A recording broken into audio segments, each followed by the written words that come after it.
kubera iki Yezu igitangaro ca mbere yakoze yahinduye amazi ayahindura umuvinyo? Kubera iki abantu benshi uyu munsi bakunda umuvinyo cyane? Kubera iki inzoga womengo ni kibazo mu bantu iyo bazibuze?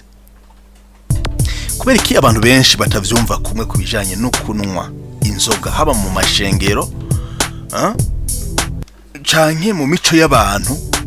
Inzoga kikaba ikindi kintu kidasanzwe. Inyurabwenge mugitegurirwa na Claude Kamarade, mukagishikirizwa na televiziyo Umuvugizi. Inyurabwenge. Ngivyo ibyo tugiye kuganira ko uyu munsi, mube hafi. Ibibazo byose mwari mufise kubijanye n'inzoga. Za mpari zidahera mu madini kubijanye n'inzoga. Umwe agafata akarongo akakagutera mu maso. Nivyo nasomye kubijanye n'inzoga. Mwicare mutora agatebe, mwicare mwige kugira ngo izo mpari, ayo makenga, ayo madidane bihere biciye mu kiganiro c'inyurabwenge. Twako noneho kubera iki no mwisezerano nako mwifunguro rya nyuma Yezu yagize ari kumwe n'abatumwa biwe, yafashe igikombe cuzuye umuvinyo, aravuga ati nimwakire munywe aya n'amaraso yanje, amaraso y'isezerano rishasha, kandi muze mubigire munyibuka. Ibyo byose tugomba kwibaza kubera iki Yezu yabigize gutyo, agafata umuvinyo akabo ari wo aha abatumwa biwe nk'icibutso. Mbere si cibutso kuko yababwiye ati nimwakire munywe aya n'amaraso yanje. Amaze gukenguruka turaza kwashika, mugabo nagomba mube muritera utwo tubazo twose tunamenya yuko dufatiye ngaho Yezu nta kintu na kimwe yigeze agira kidafise insiguro. N'igihe yatora akondo akabumbabumba agasiga bivuye mu mate yiwe, agasiga umuntu w'impumyi, hari igituma. Urumva n'utwondo twa Yezu asiga ku maso y'umuntu canke gucira hasi birafise insiguro. Nta kintu na kimwe Yezu yakoze kitagira insiguro. Mugabo twaruza gufatira gusa, turaje no kuraba imirongo itari mike imwe yo muri Bibiliya ico bivuga ko, hanyuma by'ukuri tubone neza ico Bibiliya ivuga kubijanye n'inzoga. Muntunge imbere ya vyose rero tuje mu mamuko y'inzoga. Inzoga zamuka niko nimwe navuga mu ntango nti gufata akarongo kamwe kagatera umuntu mu maso agahundagara uvuga inzoga uri kurasigura ibyo Bibiliya ivuga. Kumenya ku karongo ni vyiza, kandi hari igihe usanga birimo ukuri kose. Mugabo none inzoga zamuka inzoga muri rusangi ni kinyobwa ca kera cyane. Inyandiko zitubwira yuko imyaka 7,000 imbere yuko Yezu aza ku isi inzoga zariho. Imyaka 7,000. Mbere mu gihugu c'Ubushinwa niho habonetse ibisigarira byavuyemo inzoga, bimwe bita résidus, aho bakunda kubumbira les poteries anciennes. Niho habonetse ibisigarira by'inzoga bidata bigera ku myaka 7,000 imbere yuko Yezu aza ngaha ku isi. Ubu dufise imyaka 2,000 aho Yezu aziye ku isi, mugabo imyaka 7,000 imbere. Murumva yuko ni kera cyane. Muri Mesopotamia canke Egypte niho tubona hagati y'imyaka 5,000 n'imyaka 4,000 imbere ko Yezu aza ku isi inzoga zarakogwa, zaranyobwa zikozwe mu binyantete, les céréales fermentées, ariko cyane cyane umuvinyo uvuye mu vyamwa. Ivyamwa cyane cyane inkere baba bashe mu ishamba, nizo bagana bagava bagakuramwo umuvinyo. Ariko si vyamwa gusa, noneho nayo masereyale canke ivyo binyantete barabikuramo umuvinyu. Ni kera cyane, ndababwiye neza yuko ari mu myaka 2000, hagati y'imyaka 2000 n'2005 imbere yuko Yezu aza ku isi. Ubuhinga rero bwagiye buratera imbere uko imyaka yagiye irigira imbere, nk'ibi vya distillation byo gushobora kugana inzoga bakayironka ivuye mu bisaniki, novuga umuhisha byo bwa distillation. Byagiye biratera imbere rero ko imyaka yagiye irigira imbere, mugabo cyane cyane mu kinjana 18 hariya mu Barabu cyane cyane no muri Europe niho byagiye biragaragara yuko ubuhinga bwo gukora inzoga bwagiye buratera imbere. Biza birafata rero umurongo mwiza bicite cyane mu bamuwane consacré, abo bantu bihebeye Imana bagiye baratora inzoga, ubwoko bw'inzoga butandukanye. No kuvuga rero yuko ngaje tugomba kubabwira nuko inzoga cyane cyane umuvinyu ni ibintu byatanguye kubaho kera cyane. Inzoga none mu gihe cya Yezu byari byifashe gute? Mu gihe cya Yezu ko tugomba gushika kugera uyu munsi, mugabo duhereye hariya mu mizi turabe inzoga icari ico n'ingene zagiye zirahabwa ikibanza mu gihe cya Yezu. Umuvinyu mu gihe cya Yezu waza imbere mu buzima bwa misi yose, haba mu imico umuvinyu wari ufise ikibanza gikomeye cyane. Mugabo kandi no mu masabamana y'ico gihe umuvinyu wari ufise ikibanza kinini, nk'abayahudi canke bari muri Mediterranee. Narakibabwiye jo bundi ndababwira icanye n'abayahudi mu gihe cya Yezu, umuvinyu wari ufise ikibanza kinini cyane, ku buryo ku meza canke mu mafunguro yabo hama akavinyu. Mbere washaka ku bantu bato canke bakuru, abantu ba mikoro make canke abantu bafise uburyo, umuvinyu warahaba. Ikintu tubona gusa no ko birinda kuborerwa, kubera yuko batubwira yuko rimwe na rimwe barawuvanga n'amazi kugira ngo birinde kuborerwa. Kandi ngo bagerageza gufungura nako kunywa akavinyu gakeyi igihe bari ku meza, kuko babiha agaciro yuko umuvinyu wafasha muri la digestion, kugira ngo igogora mu Kinyarwanda niko bavuga, guhoka, kugira ngo ivyo umuntu yashoboye gufungura bishobore guhoka neza. Bavuga yuko akavinyu nuno munsi biravugwa cyane, birakorwa cyane, ku buryo umuntu ashobora gufata akavinyu gake igihe ariko arafungura, ahejeje gufungura canke kugira ngo kaze gufasha muri la bonne digestion. N'abayahudi rero ico gihe cya Yezu yagiye kuvuka asanga ivyo bintu bikorwa cyane cyane. Nico gituma tuza kubona handi hato yuko Yezu yagombye kudashira inyuma uyo mugigo yasanze. Mugambi mbere ko ndahashika nagira nkubwire yuko abayahudi bafata umuvinyu nk'ikintu kidasanzwe, element sacré, mu bijanye n'imigigo y'amasabamana, cyane cyane muco bita Shabbat canke Pâques des Juifs, Pasika y'abayahudi. Umuvinyu waba ufise ikibanza kinini nk'ikimenyetso kidasanzwe. Niko ndavuga mu gihe cya Yezu. Yezu nawe nyene amaze kushika ku isi, arangura ubutumwa bwiwe, umuvinyu yawahaye ikibanza ko turawubona mu isezerano, isezerano rishasha, ariko aragira isezerano rishasha n'abatumwa biwe. Mugabo mvuge nti mu ifunguro rya nyuma giwe yarabivuze, harije kubaha umukate ati kino mubiri wanje ni kuwa 4 mweranda, imbere yuko afatwa aza gutanga aza kwitanga kw'inkuka ku musaraba.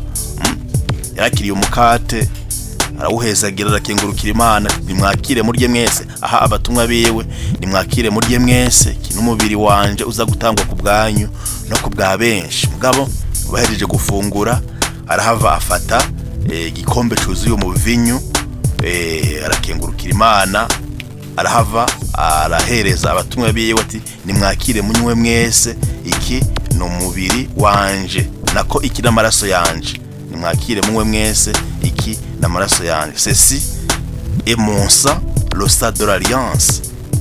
Gutyo washaka abatanguje isakramento rya Eucharistia cyane cyane ku bakristo ba Ecclesia Katolika cyahagumye rwose n'ayandi madini yemera Yesu Kristo ubundi buryo akoresha arabigira nk'icibutso mugabo muri Ecclesia Katolika hoho murabizi yuko nikibicibutso gusa ariko ivyo Yesu yagize kiriya gihe biraranguka biciye mu minwe y'umusaseredoti. Ndazi yuko abatari bake abakunzi b'inyurabwenge ku Muvugizi TV muri cyabona shivyo bintu murabikurikira kandi muravyubaha, nanje ndi mu bavyubaha naho buno bushakashatsi tubugira butagirageje guhengamira idini kanaka ico umuntu ari hari gihe usanga acemanga.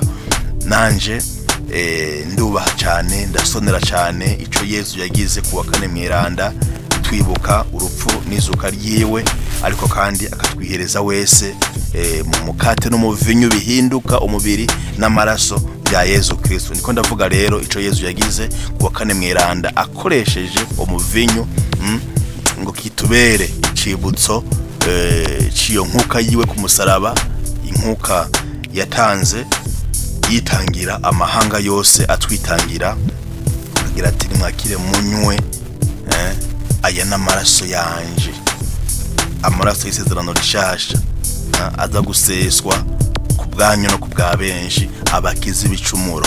Mugabo ico yafashe no muvinyu rero kiba ikintu kidasanzwe Yesu yerekanye kubijanye no muvinyu. Ariko noneho imbere yaho ikimenyetso ca mbere Yesu yakoze ikana mu bugarire cari gifatiye kuguhindura amazi umuvinyu.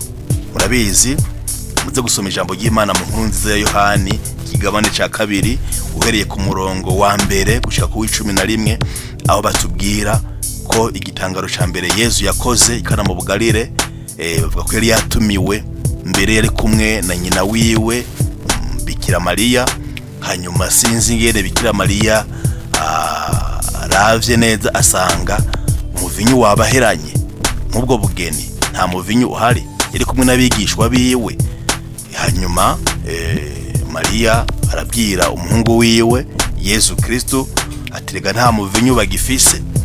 Uko umwanditsi abitubwira Yesu yaciye abwira Bikira Mariya ati none wa mugore we ivyo twe nawe tubishishikaye kwiki igihe canje nikiragera. Mugabo Bikira Mariya wewe yarazi uyo mwana we bari bazinanye, yaciye aza abwira abatumwa ati icaza kubabwira cose muragikora. Rero yababwira ati uzuza izo ntango, barahava barazuzuza baragamburuka batazi ikigiye kuba. Niho rero yaca babwira ati nimuterure mushire umuteretsi, bagasanga y'amazi ntakira amazi.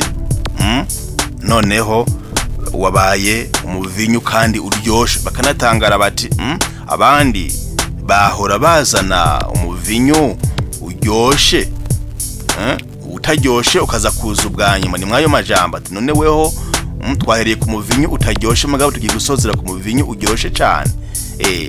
No kuvuga yuko baratangaye batangajwe n'ico kimenyetso n'ico gitangaro Yesu akoze ngaho ikana mu bugarire agahindura amazi imvinyu. Mbere umwanditsi yatubwira yuko byatumye abatumwa biwe bamwemera.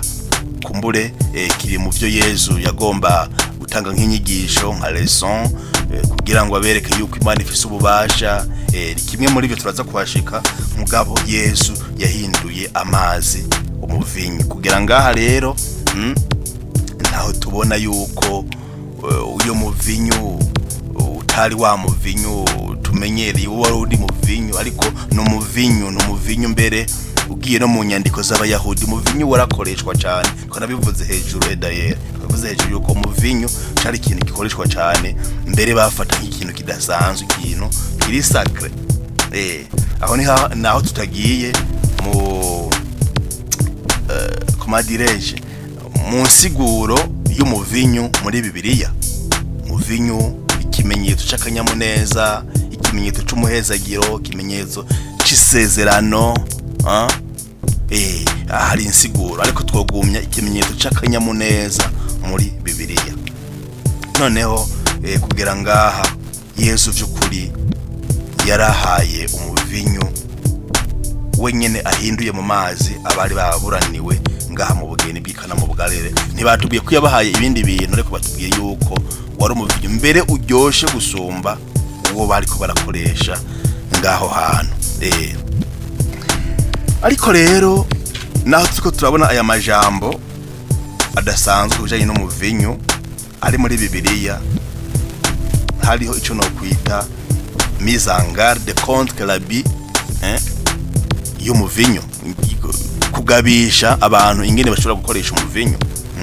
Naho umuvinyu ufise amateka, ivyanditse vyeranda biragabisha abantu kwitondera umuvinyu mu kuwukoresha, mu kudakoresha mwinshi no mu kutaboregwa. Turabona mu vyanditse vyeranda ingene gukoresha umuvinyu bavuga bati byitonderwe kandi abantu nyene bitonde ntibaborerwe, kubera yuko nkaha mu Migani ikigabane ca 20 guhera ku karongo ka mbere, umwanditsi avuga ati umuvinyu utera gushinyaguriza abandi, ikinyobwa gikaze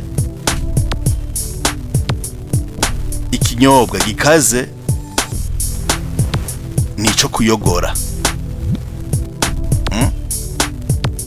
ubizimiriyemwo wese ntaheza ngo agire ubwitonzi.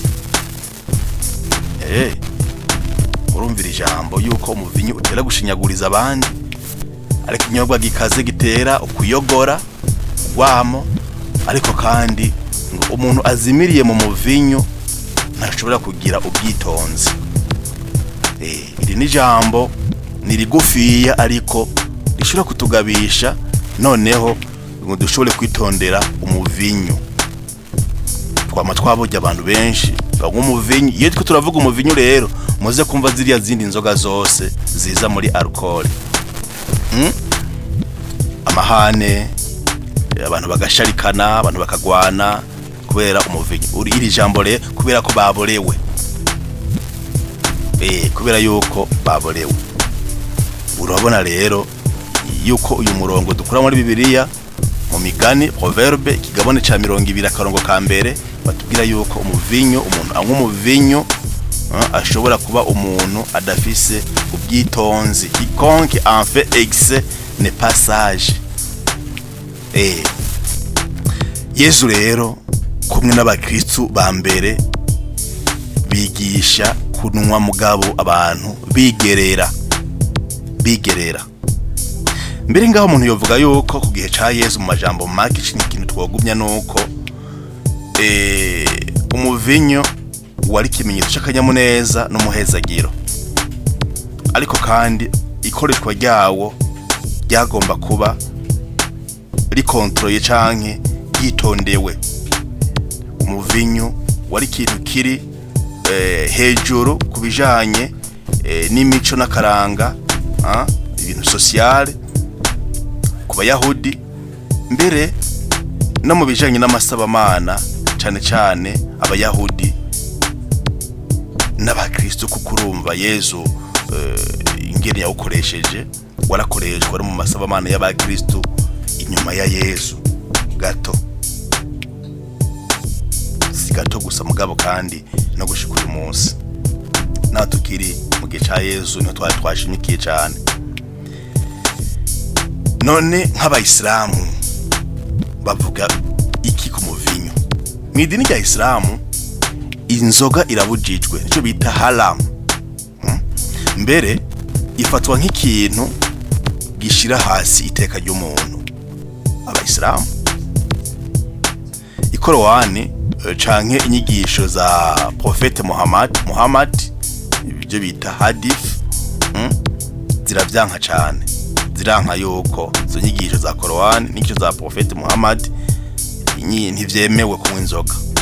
Mugabo mu ntango siko vyari bimeze, inzoga ntiyaribujijwe cyane ku buryo umuntu bagira bati ashobora kunywa canke ntanwe, barabibuza mugabo nta mategeko yari arimo cyane. Mugabo buke imirongo itari mike yagiye yerekana ko kunywa inzoga ari ibintu bibi cyane. Nabo nyene kumwe nabibabwira mu ntango yuko inzoga kuyinywa neza bifise akamaro, baremera yuko inzoga ifise akamaro, mugabo ku rundi ruhande bakagira bati itegeko ry'Imana, ibwirizwa ry'Imana rirabuza kunywa inzoga. Rero byoba byiza tutaravye ivyo bintu bike inzoga ikora ku mubiri w'umuntu vyiza, ahubwo icyo twokora no kureka kunywa inzoga. Bagira bati inzoga ifise ibyiza ariko bike. Ushobora kubisanga muri Korowani surati ya 2 ku karongo k'amajana 219 biranditse neza yuko inzoga ifise ibyiza bike. Mugabo kandi muri surati ya 4 akarongo ka 43 abayisilamu bagira bati ntivyemewe kuja gusenga Imana data wa twese wo mwijuru wanyoye canke waborewe. Muri surati ya 4 umurongo wa 43 biranditse neza n'abayisilamu. Bakagira kandi bati inzoga irabujijwe cyane ku buryo bayigereranya mbere n'igikoresho ca shetani. Kuri surati nayo ya 5 umurongo wa 90 abo n'abayisilamu murumva yuko nabo bafise yindi myemerere kubijanye n'inzoga. Bakagira bati mbere hari ibituma nyamukuru byotuma umuntu adashobora kunywa inzoga. Inzoga bo bagira bati ntibujijwe gusa ahubwo n'ikintu kibi. Bagira bati abantu baratakaza ukwiyumvira no gufata ingingo mu gihe banywa inzoga, kandi birashoboka, mugabo ndakongere ko batigerera batari responsable. Abantu baratakaza ukwiyumvira no gufata ingingo, birashobora kubaho mu byo tubonesha amaso mu kibano. Kandi inzoga ituma abantu bashamirana canke mbere bagahohotera abandi. Yego twabibonye ugasanga abantu batanye mu mitwe, gutukana, majambo, kugwana, bagakomeretsanya, hari mbere n'abicana. Twabibonye kuko banyoye inzoga hanyuma bakayinywa batari responsable, ikabasumvya ubwenge. Kandi inzoga ngo irabuza abantu gusenga no kwihuza n'Imana. Kwihuza n'Imana bya nyavyo. Ivyo barabifata kugira ngo bagire bati inzoga ni kinyobwa kibi ataco gifasha. Mwumvise ko bagira bati mbere ni gikoresho ca shetani. Mugare mu buzima bw'abayisilamu inzoga ntibayibona kumwe mu bihugu byose nk'Abarabu canke nako Arabie Saoudite. Gose birabujijwe yuko umuntu anywa inzoga. Mbere hariho n'ibihano bikomakomeye ku muntu afashwe yanyoye inzoga. Siko bimeze ariko muri Turukiya na Maroc, ibyo bihugu bya Turukiya na Maroc bagira bati urashobora kunywa inzoga mu gihe uri mu rugendo, mu gihe uri muri bimwe bita tourisme, mu gihe utari mu masengesho canke kwihuza n'Imana, uri mu vyawe urashobora kunywa inzoga. Urumva yuko bidasa no muri Arabie Saoudite aho bagira bati bobo kirabujijwe gose yuko ushobora gushira inzoga mu kanwa. Niyo bikoze bakagufata hari bihano, kandi bihano novuga ari bihano bya ruhasha. Bashaka mu bihugu bimwe rero by'abayisilamu inzoga ziba zimeze nk'imivinyumbwa itambiye ziragurishwa cyane ziranyobwa mbere n'abayisilamu. Nuko rero muri rusangi nk'abayisilamu bafata inzoga ni ikintu kibi, naho byagiye biratera imbere buke buke bivuye mu mirongo imwe yo muri Korowani, mugabo no mu nyigisho za Muhammad. Abakristo bavuga iki? Abakristo rero muri rusangi nabo ntibavyemera kumwe. Nk'amashengero y'abaprotestant avuga yuko Bibiliya itemera inzoga. Muri rusangi twagumye ivyo, kandi bigomba kwegera n'ibi by'abayisilamu. Naho hariho amashengero amwe y'aba protestant asanzwe anywa inzoga, bwabo muri rusangi menshi yisunga ibisa n'ibi by'abayisilamu mu bijanye n'ibi byo kunywa inzoga. Abakristo rero muri rusangi cyane nka muri Katolika bagira bati nwa ariko wigerere, nunwe wigerere ube responsable, ntube nka babandi bavuga ngo inzoga ngo ije imbere y'umugabo ngo ntimuve imbere. Inzoga ntiva imbere y'umugabo, ariko nimba bimeze uko umugabo we arashobora kuva imbere y'inzoga nawe ngo umugabo ni cupa oya, ni inzoga ushoboye wigerere itakubuza guhura n'Imana yawe, niko abakristo bavyigisha. Bisunza Bibiliya rero bivuga yuko umuvinyu ari nk'ingabire y'Imana, ariko kandi nahari ingabire y'Imana ngo ni intango y'inkomoko y'amabi menshi, nico gituma bisaba kwitonda. Yesu nari nabivuze yahinduye amazi umuvinyu mu bugeni bw'Ikana mu Bugarire, mu kwerekana ko umuvinyu ari isoko ry'umunezero.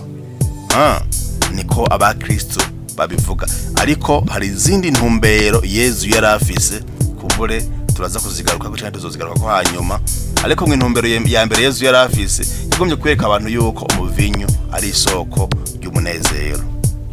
Muri Ukaristiya, mu gihe umusaseredoti avugiye amajambo Yesu yavuze, kuvyara umukate bigahinduka Yesu wenyene ubwiwe, ivyara umuvinyu bigahinduka amaraso yiwe bwite, ni ikintu gihambaye cyane Yesu yakoze, kandi gifise insiguro ikomeye cyane. Nabivuze mu ntango yuko ni ibintu twubaha cyane, ni ibintu dusonera, mvudira kagohe n'abataba bavyemera basonere biriya bintu. Igihe cyose umusaseredoti yamaze kuvuga ari amajambo, ntitwifata ibintu bisanzwe, twifata ibintu bisanzwe kandi ibimenyetso byagiye biba. Nkuko Yesu yatanze ku musaraba, no munsi duhimbaza rwose mu gusangira igikombe kimwe, umukate umwe, tuyibuka tunayitangarira idukiza ibicumuro, ni ibintu bidasanzwe cyane, bidasanzwe na gato, tugomba kubaha no gusonera. Nakagohe nomba novunira abantu no ngaha kuri televiziyo muvugizi mwino nyurabwenge, nivyashika kwaba utarabitahura ubisonere uvyubahe cyane, itubifinatishe kubera yuko Yesu yatwitangiye ubwiwe kandi arababara ku musaraba kugira ngo akize abantu. Twosaba rero iyo nema yo gusonera wenyene, tugasonera n'ico yasize ahaye abatumwa na ekleziya yiwe. N'amajambo rero dushobora gusanga mu nkuru nziza, Yohana yaravyanditse niko, ariko Matayo nawe yaravyanditse, noneho na abanditsi bose b'inkuru nziza baranditse ko iki Yesu yagize kuwa kane mwiranda. Muga ko muri Matayo muca mu bisoma mu kigabane ca 26 ku murongo wa 27 na 28, aho Yesu kuwa kane mwiranda yatanguza Ukaristiya kandi inahimbazwa cyane muri Ekleziya Katolika cyane cyane, ariko n'ayandi mashengero arafise ubundi buryo abikora, naho kumbure bitaba kumwe, kuko muri Ekleziya Katolika baragira bati ni vy'ukuri ni Yesu ubwiwe byabivuye ko ari amajambo n'amaraso ya Yesu uri yamuvinyu nukira umuvinyu, nuko mugabo ubwa mbere ho uba wari umuvinyu ariko ugahinduka amaraso ya Yesu Kristo, inkuka yatanze ngo yishuri ibicumuro by'abantu ku musaraba. Ico kimenyetso, ico gitangaro turacunamiye ngaha ku Muvugizi TV, turagikuriye ubwatsi, ni gitangaro kidasanzwe, kandi iyo nkuka idukiza ibicumuro iragahoraho gose, yongere kutunywanisha n'Imana, ni gitangaro cuzuye urukundo Yesu yatugiriye. Umuvinyu rero uravugwa no mu Izaburi ya 104 umurongo wa 15, ndayifise nga mu rurimi rw'igifaransa bagira bati le vin qui réjouit le cœur de l'homme, umuvinyu utera kanyamuneza umutima w'umuntu. Urumva yuko hariho amajambo amwe amatubwira umuvinyu, mugabo ahandi bakaza batubwira kwigerera. Hari rero kugabisha, hari kugabisha nari nabivuze ku bantu banywa umuvinyu mwinshi. Umuvinyu ni isoko ry'ubucokoranyi. Umuntu wese awunywa arengeje ntashobora kugira ubwitonzi nabwo ni ikintu gihambaye nk'uko ijambo ry'Imana ribivuga. Ubwitonzi buza imbere y'ibindi bintu byose. Kunywa ariko umuntu akaba responsable, ntuce uvuge ngo ni kunywa inzoga gusa, ariko ibintu byose tugomba kubaho twigerera. Iyo ubuzima bwacu tutabayeho twigerera, kiba ari ikintu kibi cyane. Paulo babivuga ku iki none?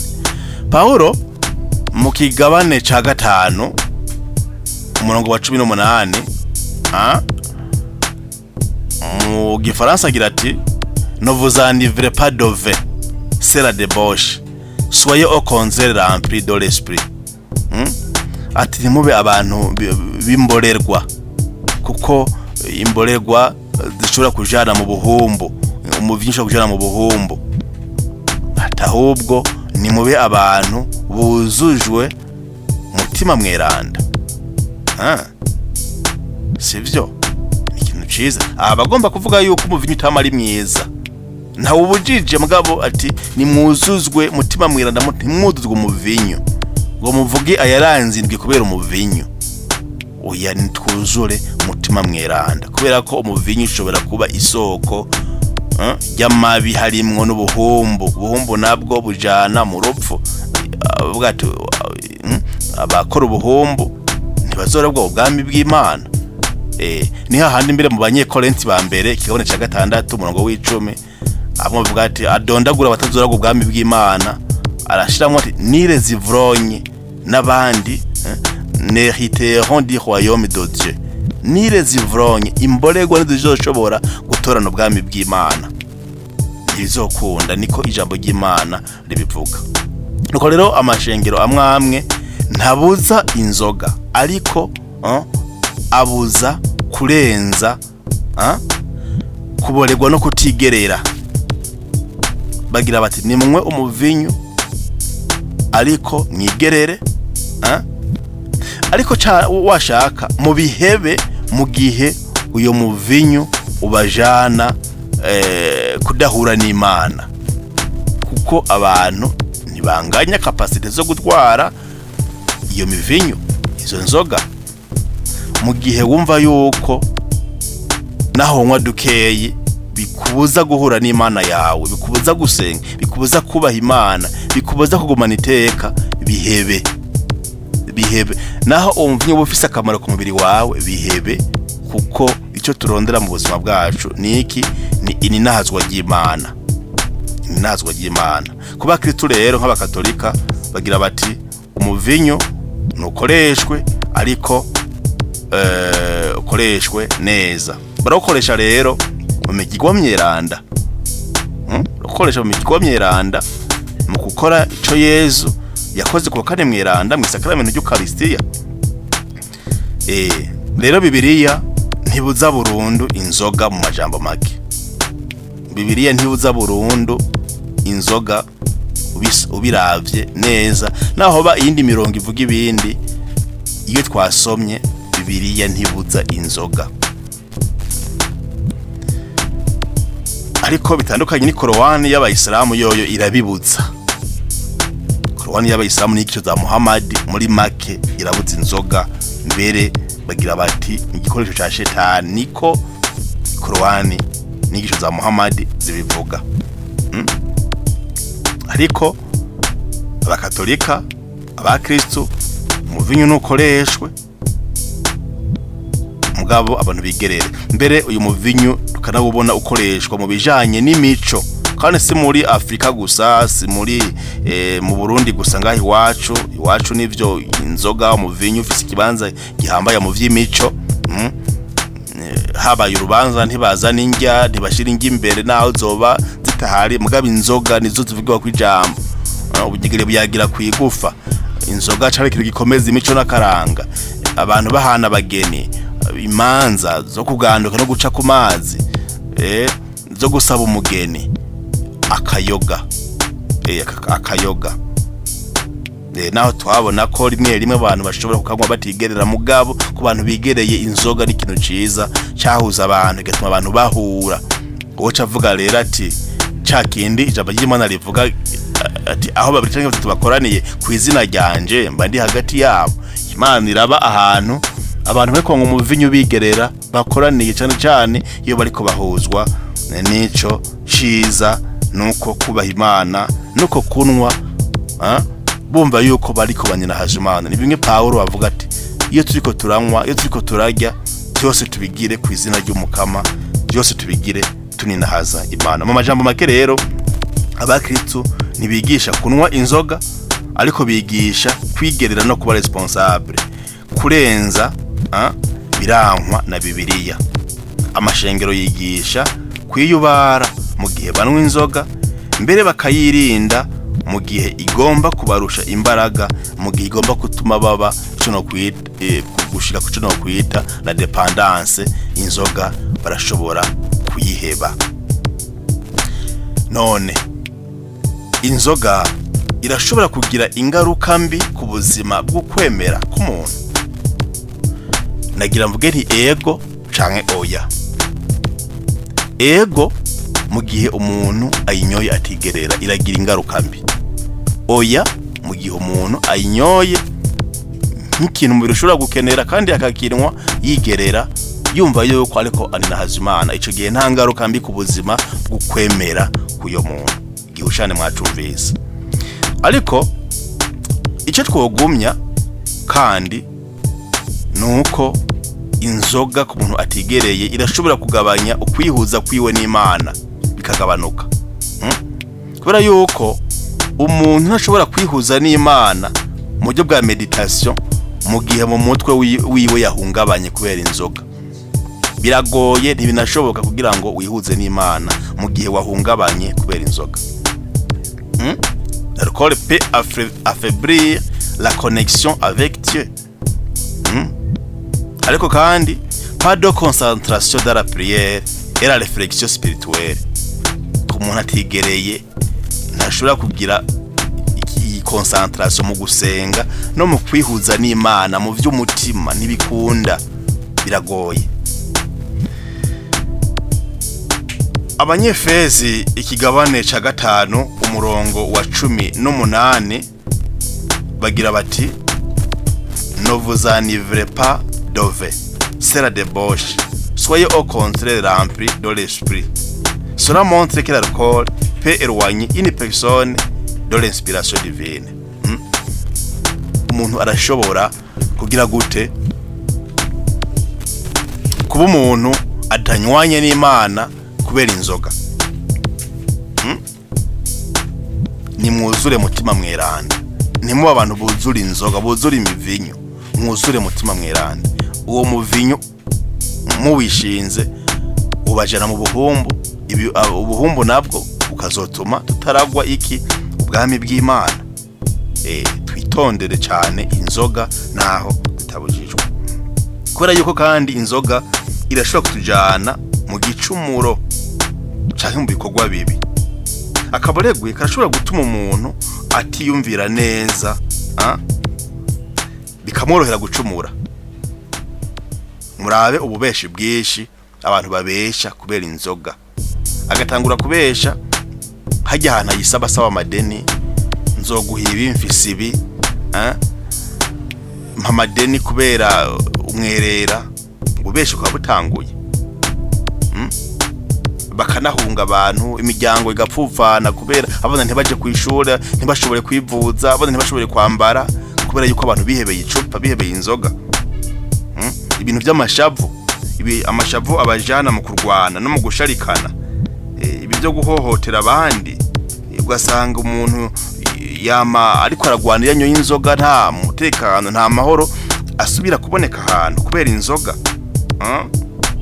Ibi byuko abantu ushobora gusanga bahohotera abandi, nenda bivuze ibi by'uburogorogo, ugasanga umuntu yaramaze gutakaza iteka ryiwe mu mvugo ziwe, nta bintu bitonze ashobora kuvuga.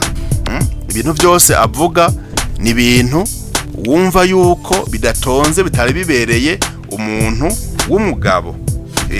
Ibyo byose rero ni ibintu abantu bagomba kwirinda mu kunywa inzoga, bari responsable, bigereye nanone umuntu muzima, umuntu mwiza, umuntu w'umutima w'umunyabuntu yagomba nyene mu bintu byose kubaho ari umuntu yigerera, kubera yuko kwigerera ni ikintu ciza cyane gihesha iteka umuntu.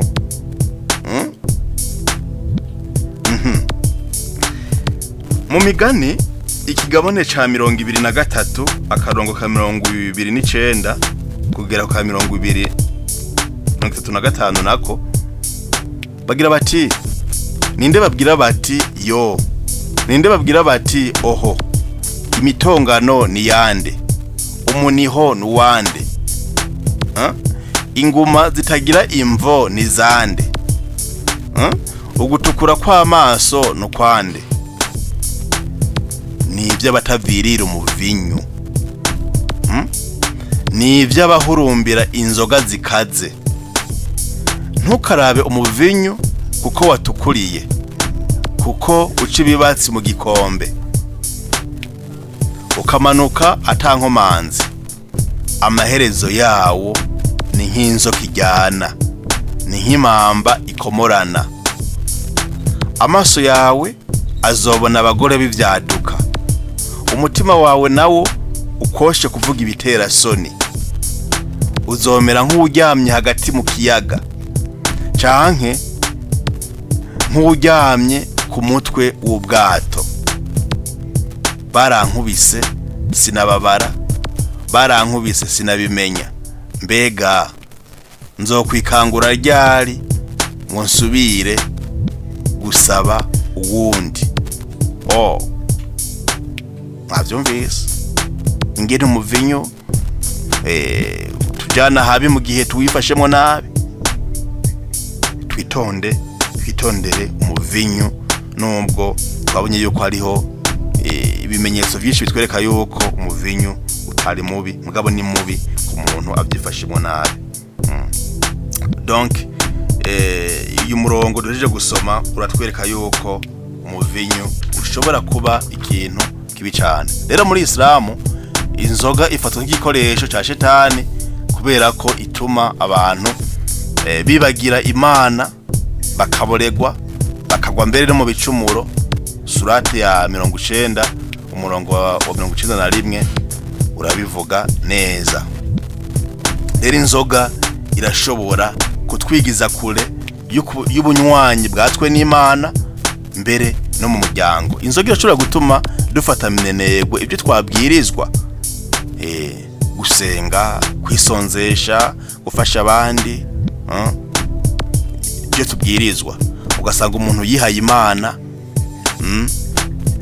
ejo bundi bamwe dutera inkuru ku wihaye Imana umwe, hari kuwa gatandatu aja mu muvinyu, awunywa ari mwinshi uramushika, mugabo sinzi ingene agatima gakubise, aribuka neza yuko afise ibyo azofasha abakristo, ingene azobafasha kandi atarabitegura. Agatima karakubise, mugabo umuvinyu wamutwaye, kuko niryo jambo ry'Imana ku gufasha abakristo birategurwa. Sinzi ingene abajije mugenzi we rero bari kumwe, ngo mbega ngo mbonera ngo ejo ngo dufise inkuru nziza yihe, ijambo ry'Imana nirihe? Ati je ndavyibuka, ati ejo haza, ati tuzosoma ca gisomwa hamwe zake yurira hejuru, nuko agomba kubona Yezu. Ukajya kagabo kuko kagufiye ngo ya ukajya ngo ndakazi, ngo kajya ngo nta kibazo nzogira ngo bakristo nzobabwira nimba ari kajya. Yari yihenze cyane, kubera yuko ijambo ry'Imana rirategurwa, kandi nshobora gutegurwa mu gihe twitwariye, twafashe umwanya wose turi mu mivinyu, tukibagira gutegura ijambo ry'Imana.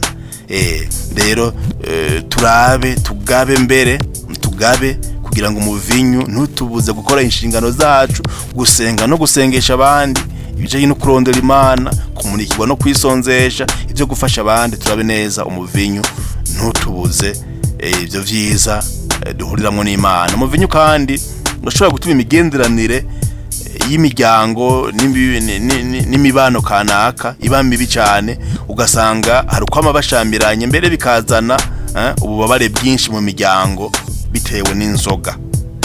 Kugira ngaho urumva yuko inzoga dashaka kuduhuza n'Imana mu gihe byatumye haba gushamirana n'umubabaro mwinshi mu bana, umugore n'umugabo ugasanga bashambiranye, umugore nta gahuzu, umugabo ntashobora gusumira abana, ntashobora kwivuza kubera inzoga, amadeni, kugurisha ibyo mu nzu, hari n'abagurisha amatongo, bagonga imodoka bakazisekesha imisozi.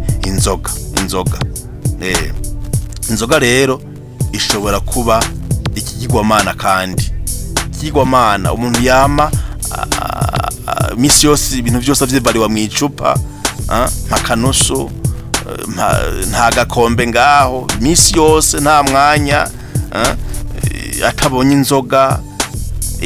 Ico gihe kiba cabaye ikigirwamana, kubera yuko na kwa gusenga kwiwe biza mu nyuma. None yo nabikora gute noneho? Kandi yamaborewe misi yose. Ariko kandi kiba ikigirwamana kubera yuko mu Banyekorinti ba mbere ikigabane ca 6 umurongo w'12 batubwira bati byose ndavyemerewe, mugabo si byose bingirira akamaro. Si byose bingirira akamaro, no kuraba neza rero no kwitonda. Ubundi umuvinyu, inzoga irashobora kuzotuma duhusha ijuru, canke ngiye nitukamara mu purgatori igihe kirekire kubera inzoga. Inzoga rero irashobora kuba intambamyi kubijanye na liberté spirituelle, kubera yuko umuntu ntashobora kurondera Imana mu buryo bushitse mu gihe yama yuzuye inzoga, yama aborewe. Muri make, inzoga cyane cyane iyo zinyowe ku buryo bw'akajagari ziratosekaza ubuzima bw'ukwemera, kuko zijana umuntu kure y'Imana mu kudasenga, bigatuma kandi ashobora kuguma mu gicumuro,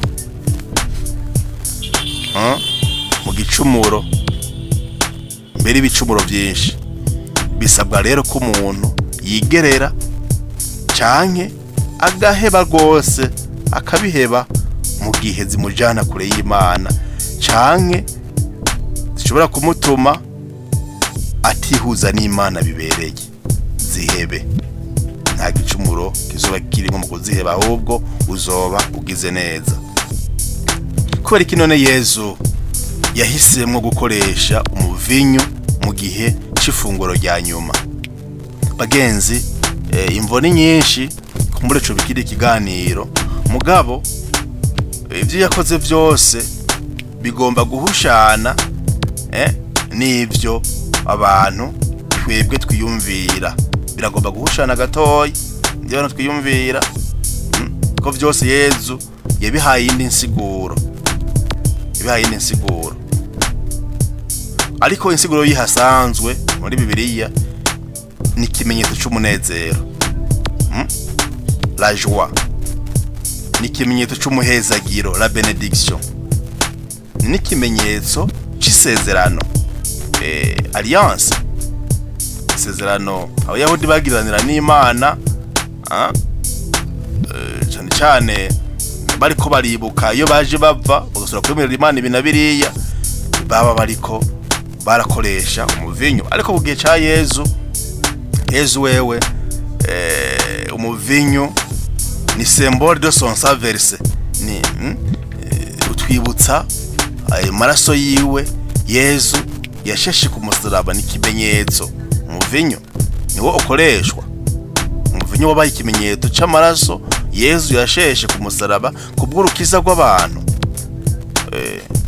kugira ngo yunge isezerano rishasha hagati y'Imana n'abantu. Isezerano rishasha, amaraso ya Yezu ni ikimenyetso kidasanzwe. Ariko kandi umuvinyu muri kino kwita tradition juive, muri Pasika y'Abayahudi, Yezu mu ifunguro rya nyuma yiganye Pasika y'Abayahudi, le repas pascal juif, nabo koko banwa umuvinyu mu kwibuka igihe Abanyisirayeli bava mu gihugu c'ubuja muri Egypte. Yezu rero mu guhita nk'umuvinyu yashatse kwereka abantu ico no kwita muri rusangi la nouvelle libération spirituelle, la nouvelle libération spirituelle. Novuga kuba mu bunywanyi n'Imana mu buryo bushasha, kubera yuko iyo liberation idutandukanya n'igicumuro mu rupfu n'izuka bya Yezu Kristo. Ico Yezu yaragombye kucerekana akoresheje umuvinyu, kandi wabaye nk'ikimenyetso c'ubumwe ni gusangira, ubumwe n'isangira mutima canke isangira, kuko abatumwa barahavuye barakoranira hamwe barasangira ico Yezu abahaye.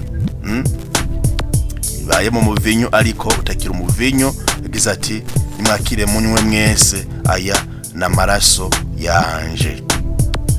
None rero umuvinyu wasangiwe hagati y'abatumwa cabaye ikimenyetso cerekana ubumwe hagati ya Yezu n'abamuyoboka bose, ubumwe hagati ya Yezu n'abamuyoboka bose. Twibuka inkuka Yezu yatanze ku musaraba, amaraso yegereranywa, amaraso nako yegeranya abemera bose. Amaraso ya Yezu Kristo yegeranya abemera bose. Muri make rero Yezu yahisemwo umuvinyu nk'ikimenyetso Bibiliya itubwira kidasanzwe. Yabihuje kandi n'inkuka yiwe yihereje wenyene ku musaraba. Ntiyagombye kwishira kure kandi y'abantu, yerekana n'ububasha inkuka yiwe yahereje ku musaraba ngo ironkere urukiza abantu bose. Ngiyi rero inyigisho y'inyurabwenge nobabwira uyu munsi kubijanye n'umuvinyu. Mwumvise iyo umuvinyu wazananye ico Yezu Kristo uvuga ko n'ijambo ryiwe n'insiguro n'igituma. Mwumvise n'igituma Yezu yawukoresheje mw'ifunguro ryiwe rya nyuma. Nibaza yuko iki kiganiro gikuyeho za mpari zose zivuga giti umuvinyu inzoga nimbi. Nibaza yuko bya bintu byo guharira atakamaro bizoba bigifise, ariko kizoba gihambaye gusumba byose ni gute jewe ngomba kunywa umuvinyu nkawunywa nyina hazimana, nkuko noba ndiko ndafungura ikindi kintu cyose nkaginwa nkagifungura nina hazimana. Ndabifurije rero kuronka izo mbaraga n'izo nkomezi zo kunywa umuvinyu muri na hazimana, kugira ngo Imana ininahazwe yezagirwe ibihe byose. Nimuhorana Imana ngahi wanyu. Murakoze.